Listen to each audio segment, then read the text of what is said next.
ஐயனார் துணை சரியில்ல. அடுத்த வர எபிசோடில் நம்ம வானத்தை இருந்துட்டு பாண்டிக்கிட்ட கொஞ்சம் கூட கூச்சமே இல்லாமல் முதல்ல அவங்கள எங்கேயாவது போய் ஹாஸ்டலில் தங்க சொல்லு, நாம் 2 பேரும் அந்த ரூமை எடுத்துக்கலாம் அப்படின்ற மாதிரி சொல்கிறாங்க. எங்கள் அப்பா அம்மாவே மனசை மாறி என்னை உனக்கு கல்யாணம் பண்ணி கொடுக்குறதா முடிவு எடுத்திருக்காங்க. அவங்க ஏதாவது சின்னதாக இதானா கூட கண்டிப்பாக நம்ம 2 பேர்த்தையும் ஒன்றா சேரவே விட மாட்டாங்க அப்படின்ற மாதிரி சொல்லிடுறாங்க. உன்னுடைய சுயநலத்துக்காக நாங்கள் அவங்கள இழக்கணுமா? அவங்க இந்த வீட்டுக்காக எவ்வளோ பண்ணியிருக்காங்கன்னு தெரியுமா?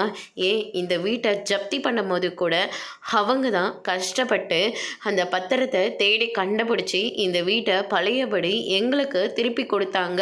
இது எங்கள் சொந்த வீடு இல்லை, ஏதோ நாங்கள் வாடகைக்கு இருக்கிற மாதிரி ஒவ்வொரு நிமிஷமும் பயந்துக்கிட்டு இருந்தோம்.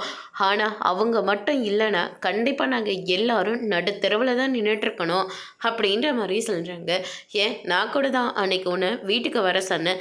எங்கள் வீட்டில் வந்து இருந்திருக்கலாம்ல, அங்கே இருக்கிறதே ஒரே ஒரு ரூமு, பெரிய ஆளு கூட கிடையாது, சின்னதாக ஒரு ஆள், ஒரு கிச்சனு. அதில் வந்து எங்களை எங்கே தங்க சொல்கிற நீ அப்படின்ற மாதிரி பாண்டி வந்து சொல்கிறாங்க. நடேசன் இருந்துட்டு அப்படி சொல்கிறான் என் சிங்க குட்டி. ஆமாம், ஏதோ என் மருமகளை வீட்டை விட்டு வெளியே போக சொல்கிற, அவங்கள வீட்டை விட்டு வெளியே போக சொல்ல முதல்ல உனக்கு என்ன இருக்குது? நீ என்ன இவனை கல்யாணம் பண்ணிட்டு வந்துட்டியா?